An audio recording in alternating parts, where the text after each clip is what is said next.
Hello, folks. This is Real Honesty with Jonn Ritland. I'm Jonn Ritland. Fuck this pay-per-view, and that is... The Durbinator. Also fuck this pay-per-view. Okay, let's be honest at first. At first, for about the first 5 matches, it was pretty good. Yeah. Carmella, of course, was the 2-time undisputed Money in the Bank women's winner. You keep using that word. I do not think it means what you think it means. Does not. Mike had lip prints all over his tights. But which lips? And Aiden English versus Ty Dillinger was a damn good match. Yeah. And I actually got that one right. Right? I was shocked. And I was happy with it. I think it's going to be a nice little program. Yeah. I mean, I honestly... Giving Aiden English some momentum off of a pay-per-view win. Even if it's a kickoff, that's saying something. It was pretty good. Yeah. It was a pretty good match, though. It was, given how both these guys really haven't been featured all that well. I mean, Ty got featured, was in the final 3 of that U.S. title battle royal, and then got jobbed to Jinder.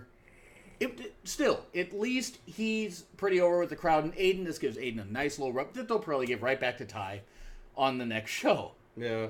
But, for now, it's fine. New Day versus the Usos.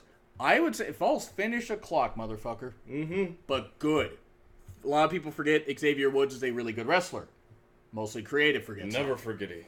But, it was good. It was a good match. And you got it right.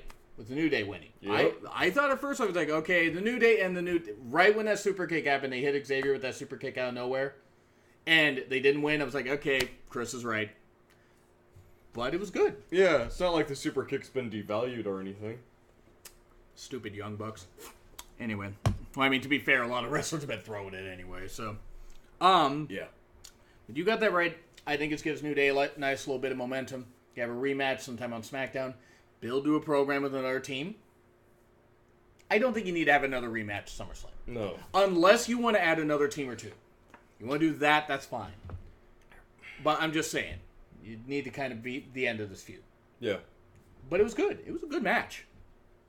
Really well done. Yeah, it was. And then Nakamura versus Corbin. It was good. And fucking you were right. Jerry Lawler. Shinsei Nakamura. Shinsei. Application Nakamura. You had to tell me what the hell that was. Like, what? Oh, damn. It was good. Can I get your application? I'm just picturing Shinsuke heading in an application for a job, and he's like doing like this before he does before he hits. Shinsei? Can Shinsei? The shimmy say? I don't know. I mean, it's like whatever he's doing. But still, it was good, and the DQ finish gave Nakamura the win. Corbin got his heat back, but like you said in the prediction show, Corbin was running scared. He had to go through a desperate maneuver to win. So this means, in my humble and also right opinion, hashtag humble. Yes, hashtag humble. Corbin's going to cash in the Money in the Bank at some point soon. Yeah. He's going to take the championship, and Nakamura's going to challenge him. I think that program could go through to Survivor Series. If they really wanted to build it, they really could. Then what will inevitably happen, now that AJ Styles no longer has the U.S. Championship, we're going to have Nakamura versus AJ Styles for the WWE Championship at some point. Mania. Mm-hmm. I mean, is that something I could interest you in? I liked it, though, and yeah, you're right. I mean, it was pretty much what you said would happen. I mean, you didn't say a DQ would happen, but you did say... Nakamura would win. You did say Nakamura would win, but you also said that they could be a part of a bigger story. Yep. So it's a good call. Tamina, Lana, Becky, Natty, and Charlotte. I like that they didn't have eliminations right away. I like that they didn't have that. Oh, and then they had all the eliminations. They did have them really quick. It was kind of what they did at Backlash. If you remember when they did the 6 women elimination match, they had them happen a little too quick. But there was good storytelling. Tamina and Lana teaming up. Once Tamina was gone, she was finally beaten. Yep. Lana quickly fell because she couldn't defend herself. She never enforced her. Becky got rolled up by Natty. Becky and Natty had a nice little match. Natty got the win, which you called. Yeah. I was upset that Becky lost, but... Also not upset that Natty won. Yes. I mean, because I'm a fan of both. And it was really good. Natty versus Naomi is a match I can get into. I think it'd be a good program. Natty will win, and a cash-in will happen right after. Yeah. Because that's what's going to... Though, if they're only going to have one cash-in at SummerSlam. So, either Natty wins, and then a cash-in happens, say, on a rematch on SmackDown. Yeah. Or a cash-in happens right after that. Which I'd kind of hate. I wish Natty would be able to get maybe at least a month or two run. Because she deserves it after all the crap she's had to deal with. I enjoyed the women's match. I don't get why people were crapping on. Except, I will admit, the finishes, while they didn't happen right away, they did come really quickly. Like they said, oh, and boom, boom, boom, we're just going to throw all those at you. Yeah. But still, there was decent pacing in the beginning. It wasn't great. It wasn't an absolute clusterfuck. It wasn't a great match, but it was a good match. And the right person won. Yeah. And in the end, that's all that really matters. Yeah. Proving that Vince does have a heart. Yes. Well, not heart, but a heart nonetheless. And does not screw over Brett and do a screw job finish like he did. Yeah. When he was when in he ringside. lost his heart. Right. That didn't make anybody lose their heart. But that was good. I enjoyed that. So far, we're doing pretty well in this pay-per-view. And then Styles versus Owens. Ah, yes. That was really good. I'm not so sure about the finish. Because, I mean, you had the crossface and then the stuff where AJ got pinned, but was AJ's shoulder up and the referee didn't see it? Possible. Was that finish not supposed to happen? I think the finish was supposed to happen. They were playing it up, honestly. Yeah. That's what I think. Because they're both professionals. And this is part of a bigger story. Like you said, the whole thing with Styles and Nakamura. And you could have Styles and Owens and somebody else or whatever in like maybe a three-way for the U.S. title. If you really want to go that way. Stretch this whole thing out with Nakamura and Styles to Mania. Who do you think will end up going up against Jinder next, though? Before I answer that, I liked the psychology, and I liked that Owens won. Yeah. Even though we both had that wrong. I enjoyed that match. I did. Even with the finish. As for your answer, because who won the flag match? Cena. This is where the pay-per-view came to a screeching halt. Like the brakes were pumped in the Baltimore police, man. This is just... You poor man. I know you're getting paid. But I love for fuck's sakes, does Vince hate you or something? Does he hate us? I mean, because this match could have been cut down by 8 minutes. Yes. It's like, laying the flags on the ground, by the way, really disrespectful. I mean, I'm just saying. I mean, I know you're supposed to do a storytelling, but lay it up against a barricade or something. Lay it up against something. That, I mean, I know it's wrestling, it's entertainment, that kind of stuff, but you don't let flags fall on the ground. You don't do it. Yeah. U.S. or Bulgaria or that kind of stuff. And I don't know if it's the same patriotic thing over there, but I would imagine. Yeah. You see your country's flag on the ground. Maybe it just sounds like I'm nitpicking, but it was a bit disrespectful. Yeah. And in the end, it wasn't a good match idea to begin with, because it already established who was going to win. And as much as I would like to see Rusev win in a flag match that involves the American flag, there's no way Rusev is going to win that. Not against Cena. If it was against somebody else, maybe. If it was like against Swagger was still part of the company. And so this went from a B in my book to a C from that point. This was a B plus to almost an A minus even with the stuff, and then this brought it down. Like, this brought it down to a C plus. But wait, there's more. There is. The Fashion X-Files, well... Brought it back to a little bit of it brought it up a little bit. Because we didn't find out who it was, but it's not the Ascension. Yeah. I think it's Sandy. I think what's going to happen is it's going to continue through to SummerSlam. Sandy's going to lose to the Authors of Pain at TakeOver just the night before, and then Sandy's going to show up at SummerSlam. And it'll be good to have a good quality stable in SmackDown. And Nikki Cross is beautiful, by the way. She could also wrestle. Yeah. She likes biting other women. I enjoy that for some reason. Kinky. Yes. And she's Scottish also. I enjoyed the Fashion X-Files. It didn't go on too long. Yeah, and that's the best part. Yeah, that was the Blair Witch reference, too. The camera. They only need to be yelling for Josh. Well, somebody had to be named. Maybe Josh was the cameraman. But no one was yelling for Josh. That's the only way it could have been the actual Blair Witch. Wait, you didn't... So you seen the first one. You never saw the 2016 one, did you? No. You know how bad it was? So bad I didn't want to see it. Do you remember when they did Book of Shadows, Blair Witch 2? I remember. Do you remember how it looked like ass? Yes. Yeah, it was worse. Oh, cool. Right. Anyway, this stretches it out, and I'm okay with that, because obviously it's not the Ascension, because I would have just... It's like... It wasn't kind of nice how they played that. Oh, well, these season finales are always a bit of a downer. I mean, that was kind of cool. But then, Zayn versus Kanellis was fine. Yes. It was fine, and Zayn won!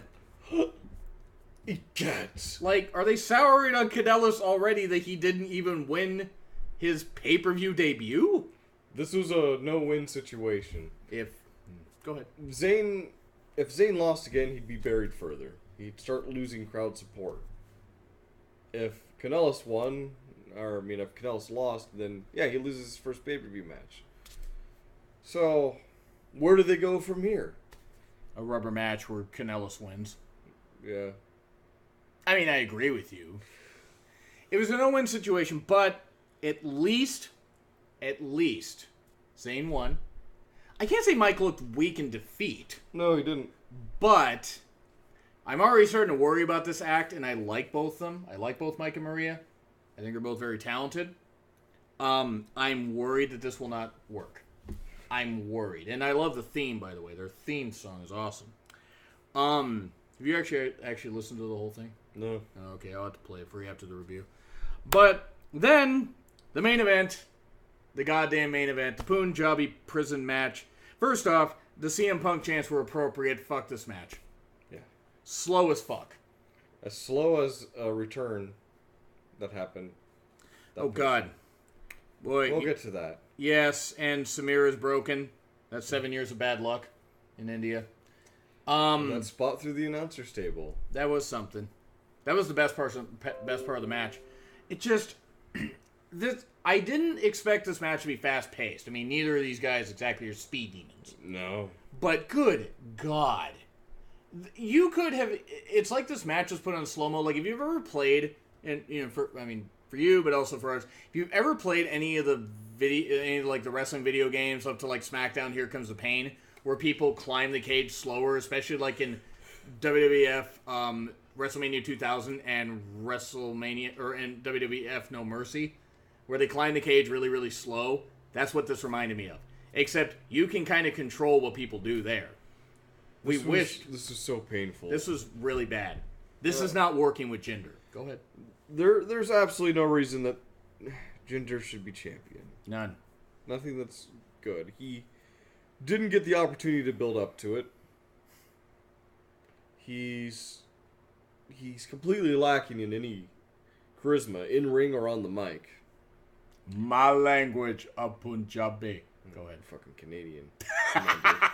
Go ahead. Finish what you're saying. The Singh brothers were inconsequential. And they're good wrestlers. That's what they haven't had a goddamn match. They could count on the Singh brothers to do the spots that Jinder cannot do because he is not that skilled of a wrestler. And I'm sorry, Jinder, but I'm not sorry. No. Randy Orton, however, he's not methodical. He's slow. Because how can you care about this feud? I didn't care about it when it first happened. Yeah. Okay. And then, of course, we had the surprise return of Great Khali. the Easter egg of the Easter Island head. Yeah. Easter Island. He walks like Hank Hill's dad. That's what I always thought he walked like. Which is kind of hilarious when you think about it. I mean, it is, isn't it? Now that's all you can think of.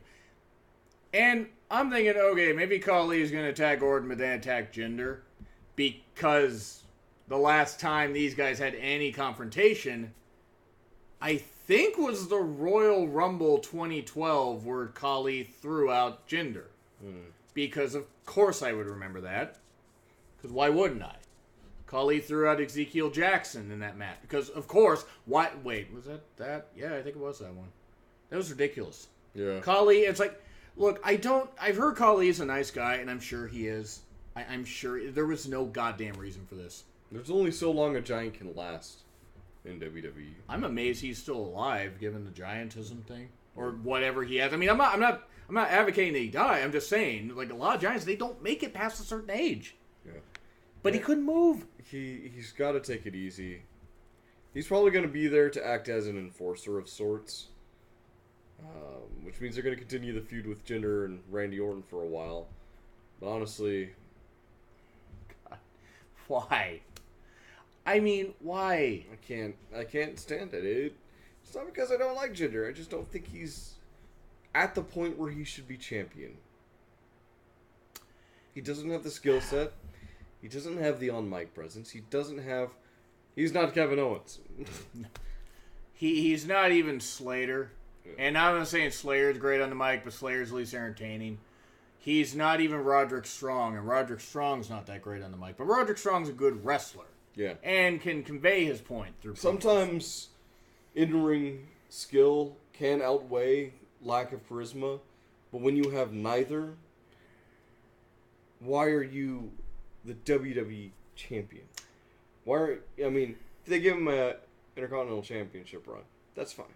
U.S. I thought the U.S. title would have been perfect. Have him beat AJ for the U.S. title. But instead they went with the full fucking championship. Try and make him into a big deal, see what sticks, but the only thing that's sticking is just how terrible this whole thing's been. It's like shit to the fan. Remember, like an airplane, when the shit hits the fan? Remember that? That's basically what this is. And you're right, it's not working. It's terrible. This was one of the worst main events. This was WCW 2000 bad. Oof. And by the way, David Arquette main evented a pay-per-view in WCW 2000. And I have nothing but respect for David Arquette for what he did, giving his pay-per-view bonuses and any of his bonuses in his payouts to the families of various wrestlers, including ones that were fallen and draws who got paralyzed in the ring. David Arquette's a big wrestling fan, so he did that. The whole point is, that had Ric Flair and Hulk Hogan in a cage match. Wait, was it a cage match in 1999, or maybe that was 99? 99 and 2000, and they main evented a pay-per-view in 2000. Hogan and Flair, and that was better than this. Yeah. Terrible. This was garbage. Khali showing up. Khali's one of my least favorite wrestlers ever, not because he's a horrible guy. He's a horrible wrestler. Yeah. This was, you know what? D. Fucking D. That's what this is. You know what? I'm going to take that back. You know where I'm going to go? I'm going to go in F. I'm going to tell you why I'm going to go in F. Because you had the two biggest matches that you built up, and they did that. Yep. So, all the great talent that did that, this was, I don't know. After the first couple matches, it was entirely predictable. After Owens versus Styles, everything just went to shit. And all due respect to Sami Zayn for winning. Mm-hmm. But this was shit. All of it was so predictable that I predicted most of these. You won the whole predictions thing, which was good. We didn't have anything on the line. Which, by the way, I'm just going to say what's on... Well, actually, you know what? I'll say that for the SummerSlam predictions in a few weeks. We'll have some good ones on the line for SummerSlam because it's a big show. Yeah. What's your grade, Chris? F. It's narrowly a D-. Narrowly. But it's an F. Let me make this clear. This is not slighting any of the matches that we said were good. Mm-hmm. This is not slighting any of the talents that tried hard. But answering 4 questions out of a test of 10 is still an F. Yeah. And, sorry, 0 out of 10 for that Punjabi prison match. Yeah. And I didn't expect Orton to win. Let me be clear. I did not expect Orton to win. But this was slow and plodding and one of the worst main events ever. So, yeah, I'm trying actually to be more positive now. I actually wanted to go, even though I didn't have a lot of energy for this, try to go in with a positive attitude. And it was fine at first, and then that flag match happened, and I'm like, oh, God. Yeah. And then they put Zayn and Kanellis in the death slot. They should have put Zayn and Kanellis right after Styles and Owens. You know why? Because then people could have just left and gone and beaten traffic home. Which is what people should have done in the Punjabi prison match. Yeah. It was embarrassing. Just flat out embarrassing.